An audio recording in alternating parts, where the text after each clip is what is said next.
Are you frightened? You should be!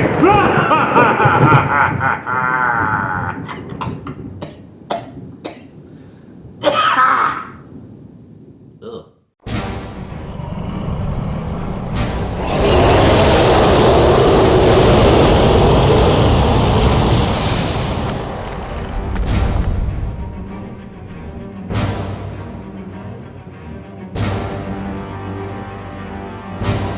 Hello everyone, I'm Father Aaron. Welcome to The Dungeon Minister! So, our heroes have heard the song of the boneflute and have set out in search of the treasure which it describes. They are racing against a party of rival adventurers, Claster, Porto, and Alistair, two fighters and a thief, who have overheard the song as it was played at the Copper Kettle pub in public where everyone could hear it.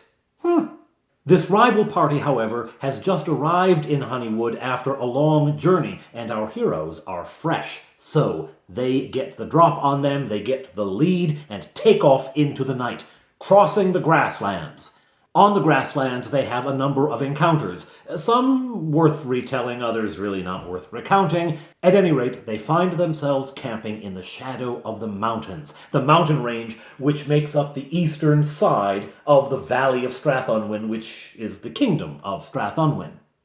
They know that they need to follow this mountain chain south in order to find the entrance, the mountain pass in to the Vale of the Blade, also known as the Vale of the Sword, the home of the swordsman. And this mountain pass contains a bridge which is guarded by a fearsome undead guardian who also guards a massive treasure. Now, I imagined this session would be like typical sessions, around 3 hours in length. That's about how long you can hold a 7- and 10-year-old's attention. The 12-year-old you could game all day, but the other two get a little punchy after a while. Well, I figured that around a third of that would be taken up with random encounters that would happen as they traveled south from the gap in the mountains down to where the actual pass is. But I rolled, and I rolled, and I rolled, and I rolled. My dice refused to give me a random encounter. Nope, not gonna do it. So, not much is happening.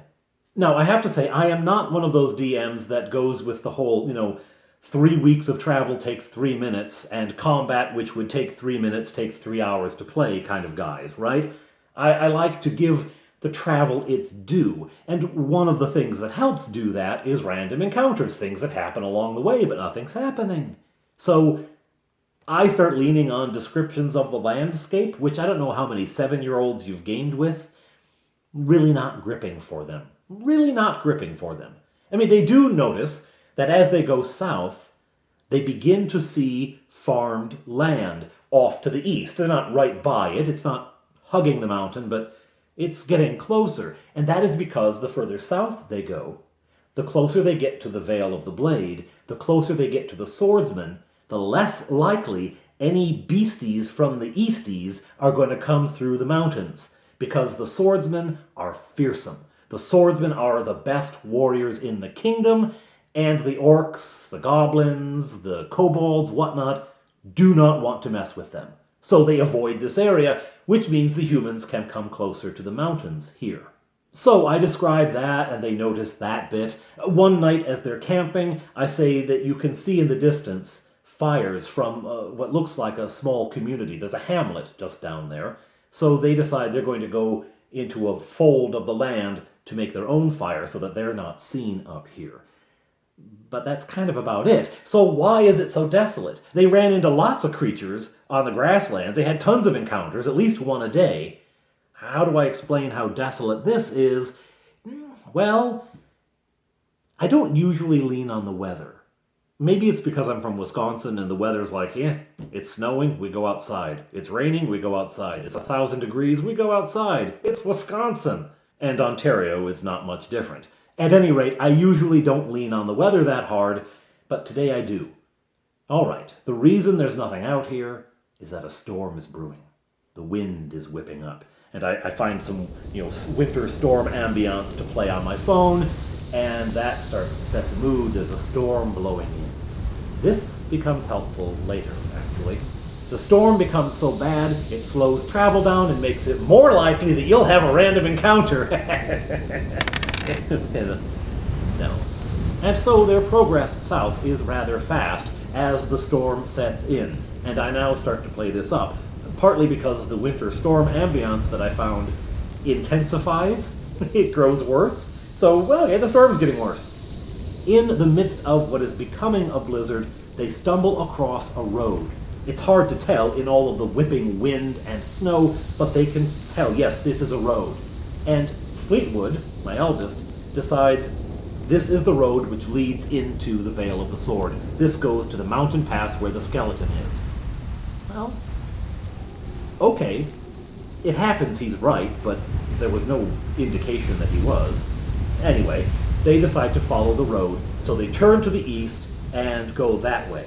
After traveling for a couple of hours in that direction, the sun now beginning to set, darkness taking the land, and it has been dark anyway because of the clouds and the snow in the air.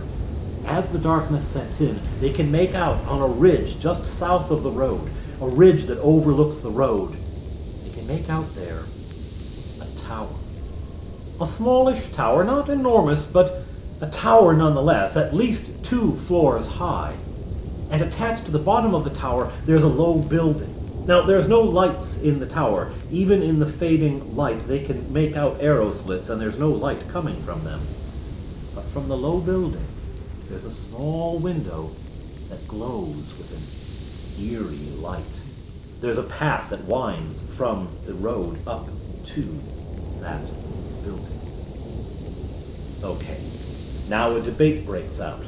I say we avoid it entirely, go nowhere near that place. This is Touchberry. And Bob Johnny kind of agrees with him, he's kind of on the fence. Fleetwood and Fowfire say, no, we need shelter. We can't set up a tent in this wind. We're never going to get it set up. It probably wouldn't stay up. We need shelter. There's a home. Maybe they're friendly, and if they're not, maybe we can kill them and take their home, because we're going to die out here. Eventually, the threat of freezing to death does win the argument, and they decide to go to the building. The others stay down at the road, and Fleetwood goes alone. They keep the horses. Remember, they are on horse and mule back here. They keep the horses and the mule down there. Fleetwood trudges up. It's, maybe 20, 30 yards up this ridge. He trudges up and pounds on the door. Nothing. The howling wind drowns anything out. Okay. He trudges back and he lets them know, well, nothing. Touchberry says, well, let me do it. I can pound harder than you can. Having now been convinced that they could freeze to death, Touchberry is all about getting into this building. So back up he goes, and he pounds and pounds and pounds. And then, from inside the building, they hear, enter if you are friends. If you're enemies, scram. Okay. How do we know if we're friends or not? We don't know if he's friendly. Just go in! So they go in. It's Touchberry and Fleetwood, who came back up the hill with Touchberry. They enter in the door. The door they go in is wider than a normal door, and they can actually see on the wall that this door was at once much wider, but half of it, or about a third of it, has been bricked over, filled in, to make a narrower door. But in they go. I say the first thing you see in the dim, strange light in this room is straw all over the floor, and what looks like a stable across from you. It looks like this used to be a stables, but at the other end of the room, there's a man. He's sitting behind a table. The table is strewn with open books and scrolls held open with rocks and potion bottles and... Is that a skull? Behind him is a shelf full of books, weighty tomes, rolled up scrolls, and oddments. Miniature statues lined up, and other odds and ends litter the shelves behind him. There are piles of books and scrolls on the floor all around him. In the middle of the table sits an orb, resting in a metal stand, and it glows with an eerie blue light which mixes with the candles on the table to create this odd sensation. The man is dressed all in black robes with a tall, pointed purple hat on his head, bedecked with stars and moons. His long gray hair hangs about his shoulders. His eyes look tired but inquisitive, keen, intelligent. He looks at them and says, Greetings, travelers. It's good to see you. It's good to be seen by you. Come in from the wind. You're most welcome. Okay. Would we be able to stable our horses here as well? Certainly. On such a night it would be cruel to refuse a guest. Only, do be careful of Tunka. Tunka? Yes, in the corner there. He is a good horse, but he does sometimes bite. They look in the corner. There's no horse there. Okay, can we get our friends? Okay. So Fleetwood goes to the door and calls Fofire and Bob Johnny up and to bring the horses with them. They manage to get all of the horses in. It is very tight. The horses, they notice, refuse to stand in the extreme corner. They don't go there. They avoid it. Okay. They address themselves to the man. Thank you for giving us shelter tonight. It was very kind of you. We are Fleetwood and Fofire and Bob Johnny and Touchberry. We're traveling in this area to visit friends in the Vale of the Blade. Pleased to make your acquaintance. My name is Silvius. The man suddenly looks down at the orb and says, I'll get to it, Luther. I'm the Watcher. I watch the road into the Vale of the Blade. Oh, good. Who do you watch for? For someone I used to know. Okay. Well, again, thank you for sheltering us. We will only stay tonight, and we will be on our way first thing tomorrow. So, traveling to the Vale? A piece of advice, a caution. On a high plateau, the road will split. Take the right fork, not the left. Never the left. The road to the right is longer, but it will take you safely into the Vale. Fleetwood whispers to Touchberry, now we know which way we are going to go. Well, what's in the left direction? Where does the left fork lead? The left fork?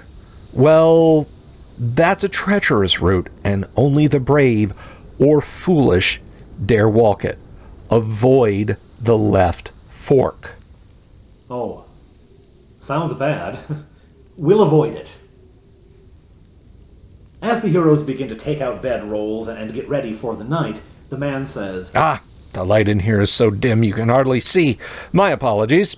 He mutters some arcane words that both Bob Johnny and Fleetwood recognize, makes a gesture, and a ball of light rises from his hand up to the ceiling, where it grows and illuminates the entire room. Then he addresses himself to the orb and says, Friends, I really must attend to my guests. I can explain the rest of the potion at another time. Be well! He is hospitable enough to then offer food, so he brings them platters of bread and cheese and fruit and drink, and suddenly he is Touchberry's best friend. I want to come back here. Occasionally during this conversation, the man, wizard, let's face it, looks at the orb and says something along the lines of, Yes, Mobius, but I have company at the moment. And then he carries on. They settle in for the night. The man says, have a good night, and he heads through a curtained door into the other room, which is where he had fetched the food from earlier, into the base of the tower. During the night, Bob Johnny says, I want to see if there really is a horse in that corner. I'm going to go poke into that corner and see if there's a horse. Okay. You go to the corner and you begin poking at thin air, and suddenly, ow! Something bit you. Maybe the guy's not as crazy as he looks. The next morning, the man comes back through the curtain, bearing a platter with bowls of hot porridge on it, and he offers them all some breakfast, and they eat it gratefully, thank him very much for his hospitality, and they are on their way. Before they go, he reminds them one more time.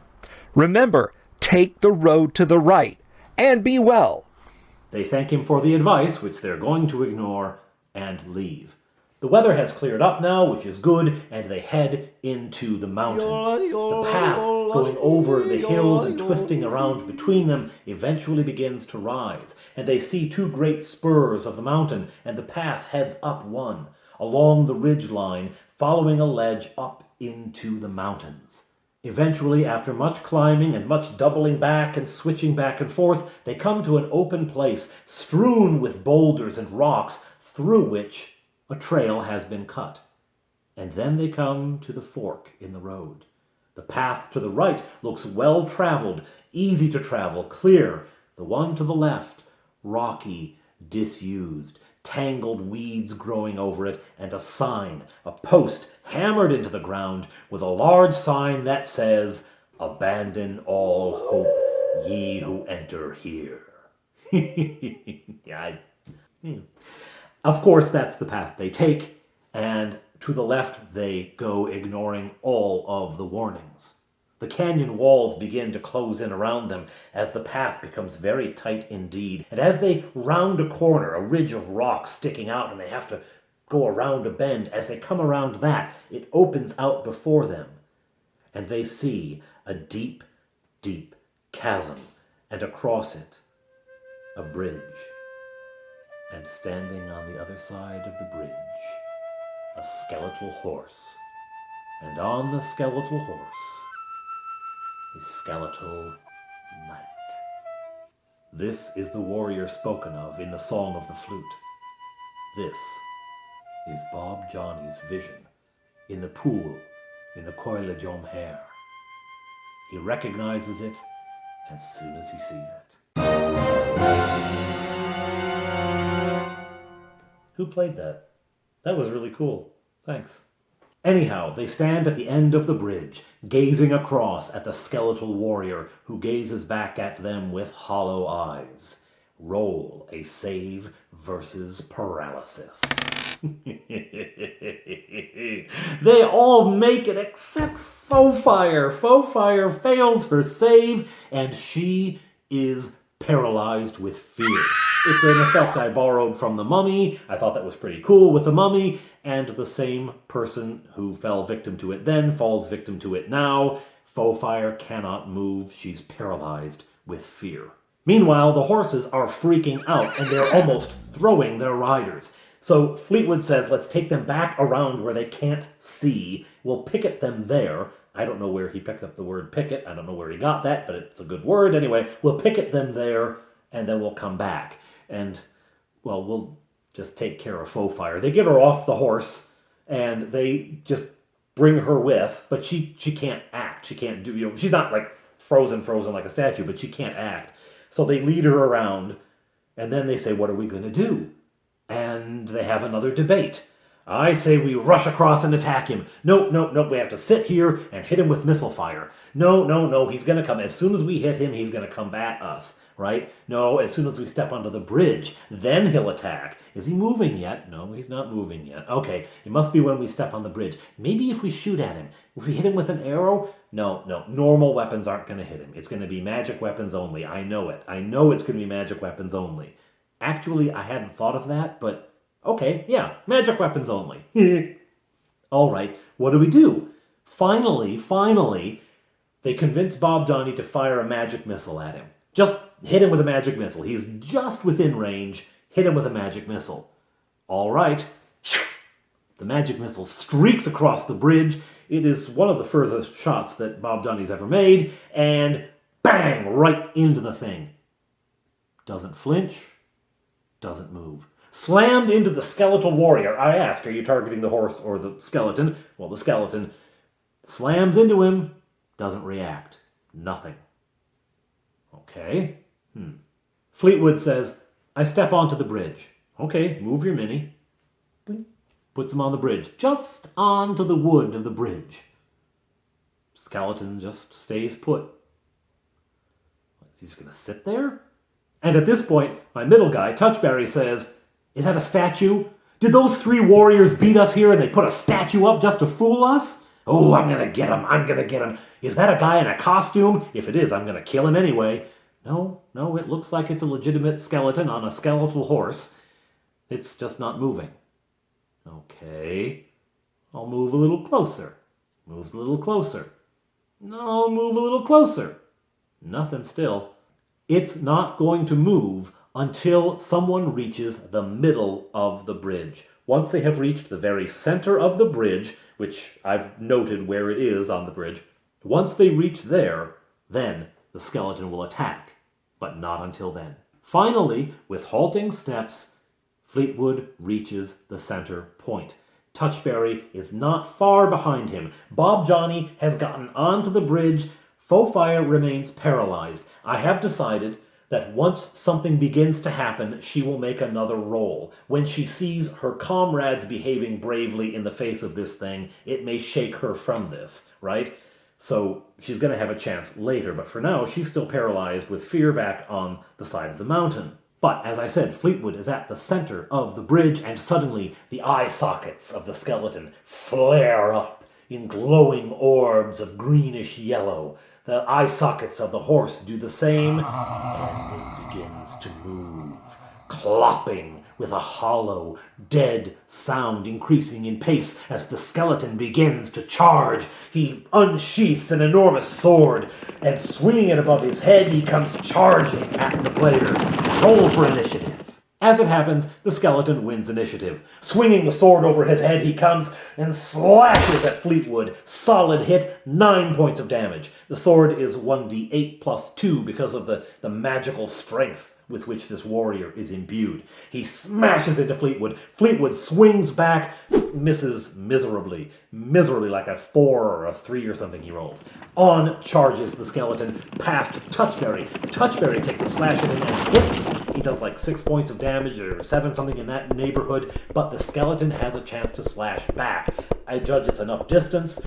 The skeleton can have taken one swing and be back for another. He slashes into Touchberry as he passes by. He deals like 4 or 5 points of damage. It's not very high. I'd say, well, you're short, so only the tip grazed you, right? Okay.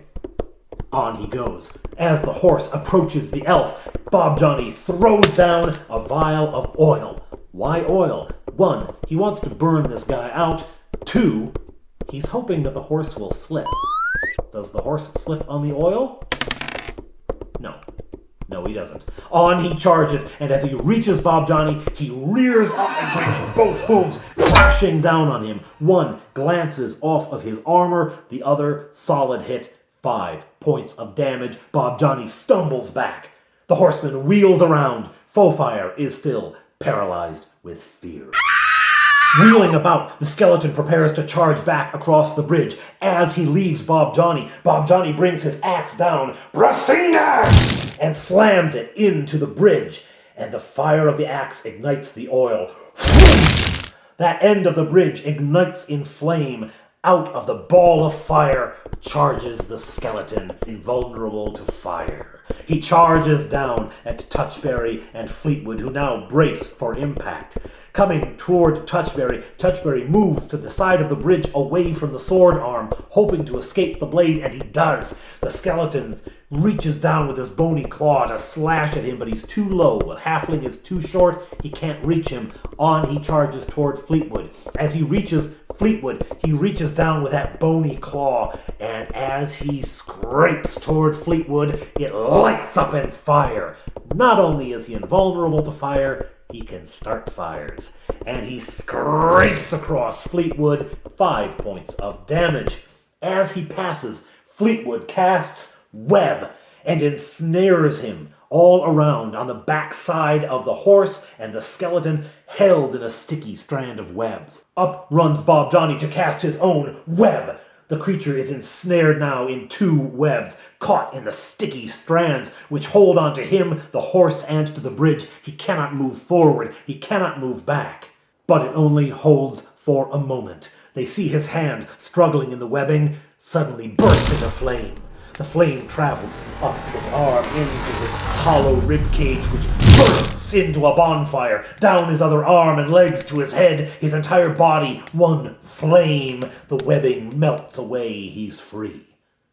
He turns his horse, looks at them with glowing eyes, and shakes his head. And then charges again. Bearing down on Fleetwood, he swings his sword once again and connects again, dealing another 8 points of damage. Fleetwood is becoming seriously worried about his health. Down onto Touchberry he bears. Bob Johnny has also moved forward, and he rears the horse up, and again the hooves come down. One toward Touchberry, one toward Bob Johnny. Both connect, both take damage. This is starting to turn wicked. The horseman turns again as he does. Both Bob Johnny and Touchberry attack, but they're getting one of them, because Touchberry can only get the horse. Bob Johnny connects with the skeleton. On the skeleton charges again past Fleetwood, his favorite target, and again the flaming claw comes down and again makes connection, and he takes more damage. I think it's only 3 points this time, but still, this is getting serious. At this point, an arrow whistles over the heroes' heads. Faux Fire has finally saved against paralysis. Unfortunately, she used all of her good rolls on that and misses with a 2. The arrow goes flying off into the mountains. Harmless. Well, at least she's in the battle now. The rest of this battle becomes very difficult because now 3 of the players are clustered up at the middle of the bridge. Faux Fire is still on the other side. They're clustered up on the middle of the bridge, and that makes it very tight. There's no room to get around. Only 2 of them can ever come to attack at the same time. They have to be abreast of each other, and there's not room for a third. So every time he comes around, he gets a free attack at them, and they can't all respond. It gets very crowded here.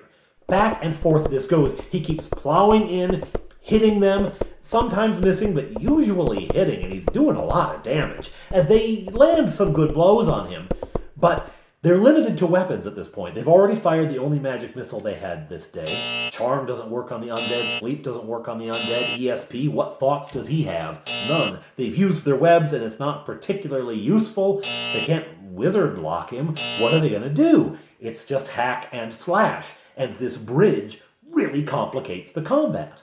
Now, I am very proud of this particular piece of terrain because of how it complicates the battle. I mean, it's custom designed for a long charge, for a single rider to come and attack people, strung along the bridge. And if the opponent clusters up, if the opponent tries to bring force to bear in numbers, well, they can't. They can only be 2 abreast. And the third one, or the fourth, if she's Faux Fire is still on the other side of the mountain there, they can't all surround. And so they can't bring to bear what the advantage is of having numbers, namely that they get 4 attacks to his 1. They can't do that. So I was really pleased with this piece of terrain, how it complicates the battle. The other thing is, because the mountain has just this narrow opening where you can access the end of the bridge, the one that Faux Fire is on, because of how narrow that is, she is always behind her teammates when trying to shoot him with arrows. So there's always a threat that she's going to hit someone, and she does. She actually, at one point, trying to hit the skeleton, hits Bob Johnny for 4 points of damage. Friendly fire. Not very friendly. Anyhow, this really clogs up the combat and makes it really interesting, but they do eventually begin to tell on him. It is, he and his horse. The horse also has hit points and takes damage and things like that. It is just the skeleton and the horse against these 4, and with Faux Fire shooting, she does occasionally hit. She actually hits the horse more than anything. They do start to tell on this warrior skeleton, but not before both Fleetwood and Bob Johnny are brought down to 9 hit points. 9 hit points, and Touchberry brought down to 17. Now, Faux Fire has been out of the battle for the large part, but as this continues, Fleetwood thinks, hang on. We heard in the story that the bridge reassembled after he was cursed. When he was turned into this, the bridge reassembled. If we kill him, will the bridge collapse? We gotta get off this bridge, guys. We've gotta force him off of the bridge onto the mountainside. We can't be on this bridge when he dies, when we defeat him. Let's try to push him toward the mountain. And so that becomes their goal. Every time he, charges away, They run forward so that he has less, first of all, he has less room to charge in. Second of all, they get him closer to the edge. Fofire now comes onto the bridge. She's following them and stopping and firing, and then coming a little further, stopping and firing. Now, there is a threshold, a hit point threshold. Once this skeletal warrior is below 20 hit points, he summons help. He stops and begins to mutter arcane words, and from below they hear a clattering, and on either end of the bridge, two skeletons begin climbing up the side of the mountain. Their bodies had been dashed just below the bridge, near the abutment, when the mountain was still coming down this way. They've been on the side of the mountain. Their skeletons are animated now and joining in the fight. What this means is that they are now surrounded. Two skeletons on each side, plus the knight. They are surrounded on this bridge. If it collapses, they have no way off. The fight gets serious. Fleetwood, who was the first one who got down to 9 hit points, he joins Fofire and brings out his bow because they figure normal bow will hurt these skeletons. Maybe not that guy, but they figure they'll hurt these guys, and he's right. I never had any plan for it to be magic weapons only anyway, but It is Touchberry who takes down the first skeleton on the warrior's end of the bridge. And while he's doing that, while he's fighting that skeleton, Bob Johnny is one-on-one with this skeletal knight. This is when Bob Johnny gets taken down to 9 hit points, because sword slash after sword slash, hoof after hoof, he's getting hit and hit and hit. Finally, he feels he needs to retreat, and Touchberry stands alone, battling this thing. The combat continues, but it is beginning to turn in the hero's favor. The skeletons who are approaching from behind are now done away with. Fleetwood and Fofire rejoin the battle against the warrior. They approach, and another skeleton goes down. It had rushed into the gap that the other one had abandoned, and now the skeletal knight is pushed back to the abutment of the bridge, and finally, Fofire finds her groove. She rolls a 19. Whack! The arrow takes the skeleton's head clean off, and his body begins to crumble into bones, and the horse skeleton underneath him crumbles into bones. And as the clattering of those bones dies away, a rumbling starts. A rumbling begins from behind them. Get off the bridge! Get off the bridge! They're almost there. Bob Johnny and Touchberry make it off of the bridge in time. Fleetwood and Fofire are so close, but the bridge crumbles underneath them.